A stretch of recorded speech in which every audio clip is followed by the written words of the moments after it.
talk about me purchasing a vehicle. Not to stunt, not to flex, but to help. So I've been establishing credit since I was 18. I got my first credit card. I believe the credit limit was $1,000. Then over time, as I was making more money and I had the same credit card for a longer period of time, I started increasing the limit like to $1,500, $2,000, $2,500, $3,500. And that's where we're going to stop right there because, I don't know.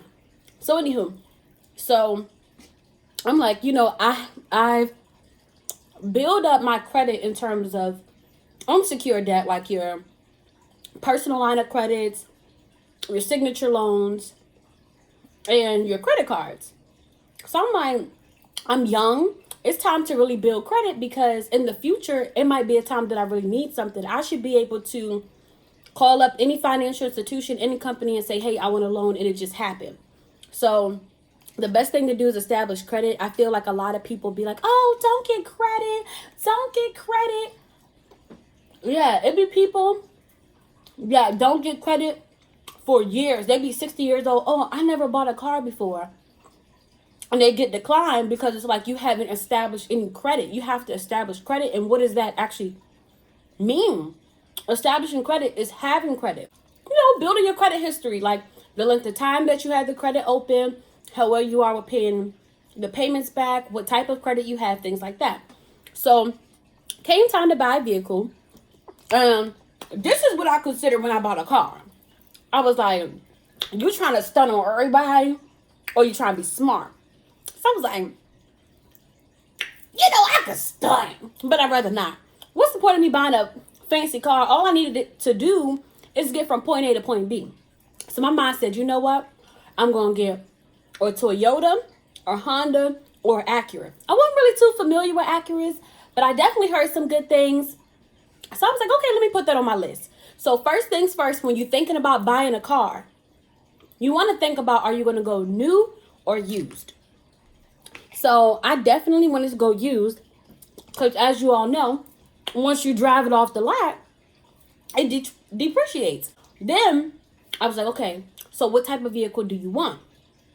So I knew I wanted to stay in the Toyota, Honda, because I want something reliable. I want something that's going to last me. I'm not trying to be on the side of the road like, hello, AAA, please help. I'm not trying to be doing that. So then it came down to, well, what is your budget? How much what's the max that you want to spend on the vehicle? How much will you need for financing? So I ain't want to put nothing down on no car. My credit good. I ain't want to put nothing down.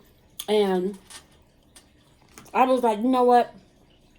I don't want to spend more than $15,000 on a vehicle. Anything above that is ridiculous for me, for my budget. For me being fiscally responsible, that wasn't responsible for me. Anybody else, by all means, if you're able to get a new vehicle and it makes sense for you and you want something like super new, do that. So I was like, the maximum spend is $15,000. So I first went on CarMax. Let me tell y'all something about CarMax. CarMax is not the place to go. Well, I'll take that back. My first car is from CarMax. CarMax definitely has reliable vehicles, and you know that if you go there, you're not going to get bamboozled. But CarMax overprices their vehicles by like $3,000 to $5,000, give or take, more or less. And they don't haggle. So what it is what it is. And when you don't know the value of the vehicle, you'll just go up there and buy it, and you're spending way more money than what that vehicle is actually worth. So I did my research. First, I went through the True Car Buying Service because I wanted 0.25% off of my interest rate. So I did that, and I put in the make and model of the vehicle that I wanted. So the dealer came up. Dealer contacted me. Hey, we got the car. So what I did was I went to NADA.com and I typed in the year, make, model of the vehicle and how many miles that the vehicle had on it that I wanted. And then I entered and then got what the vehicle was worth. So the vehicle was worth $10,300. The price listed was $11,000. So I'm like, okay, that's not bad at all. Not too much of a difference. They're making a small profit, but again, like I said, I went through the True Car buying service, and you all might want to look into that because you can get like discounted prices on your vehicles. Sometimes the interest rate, depending on the company that you use or the, you know, institution that you finance through.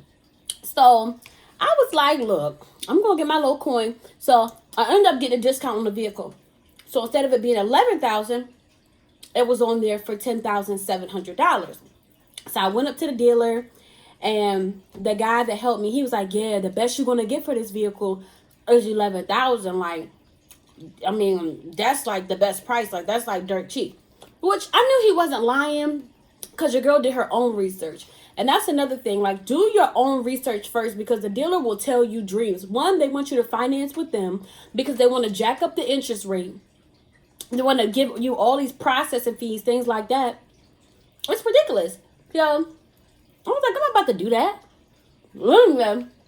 I told him, yeah, I know what you're saying. I know what you're saying. Bam! And I put out the paper that had the discount on the vehicle, and I said I'll take it for $10,700. And I got it. It was easy process. I knew, I went in there, wasn't trying to shop around, knew exactly what I want. If you know me personally, your girl's not a window shopper. I don't like shopping. I'll go in there with a purpose. If I don't see it, I'm out. Or if I already do my research and I know it's going to be there, I'm going there to get that specific thing, and then I'm done. That's it. I don't feel like looking around. And I was there for a long time because they have to, you know, I did a little test drive. Then had to put the little temp tags on there. Then it's like the processing, all documents and stuff like that. But it was beautiful. Had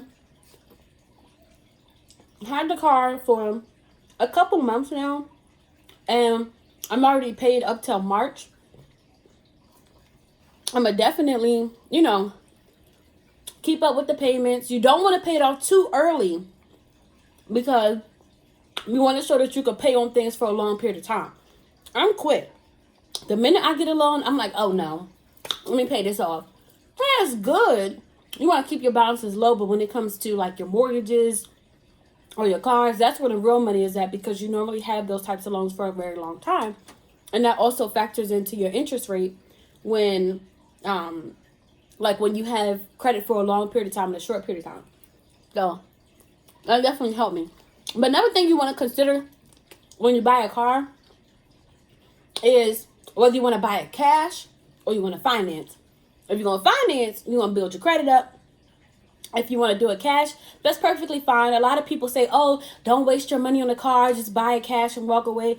Yeah, you can do that, but me personally, I didn't want to spend all the money in my savings account to buy a car. I just figured, I'm going to keep my money in my savings account. Let me get financing through you. Yes, I have to pay interest, pay it back. That's how loans work.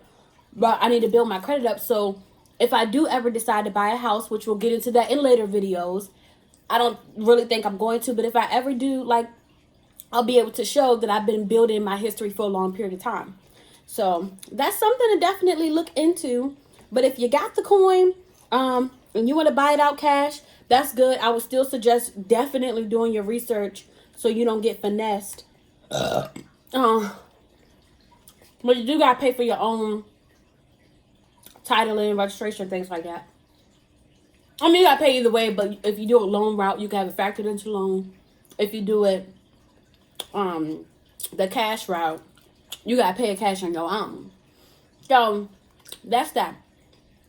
Things that go into you being approved to a car is your debt to income ratio. How much money do you make each month, and how much debt do you have each month? So we're not going to count like your Verizon bill or your BG&E or Pepco or things like that. It'll be whatever your monthly payment is on your credit card, or the car that you already have, or, you know, your housing payment. Like, those are the things that are factored into your debt, what shows up on your credit report, as well as your housing payment. When it comes to your unsecured debt to income, that's your annual income in comparison to your balances. So like, if you have a credit card that's $10,000 and you have, I don't know, signature loan for $7,000, like all of those, that 10,000, that 7 combined in comparison to what you make annually, like that factors in to your unsecured debt to income.